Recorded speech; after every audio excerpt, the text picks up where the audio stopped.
தமிழ்நாடு இலக்கிய பேரவையின் மீது அமைப்பு கோவையில் 38 ஆண்டுகளாக நடைபெற்று வருகிறது.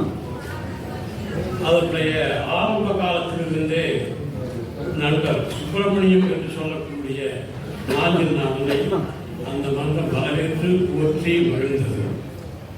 அவருடைய படைப்புகள் அனைத்தும் அந்த மன்றத்தினராலே பெரிதும் வரவேற்கப்படுகின்றன, போற்றப்படுகின்றன. அதனுடைய சார்பிலே இந்த எளிய பொன்னாளையை நண்பருக்கு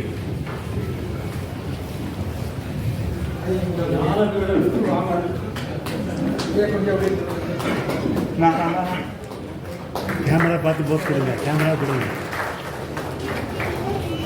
5 கேமரா 5 போஸ் கொடுத்துருங்க. மனித வாழ்வின் நீள அகலங்கள் அவ்வாழ்வு தரும் வலி, வேதனை, சங்கடம், சந்தோஷம், கோபம்,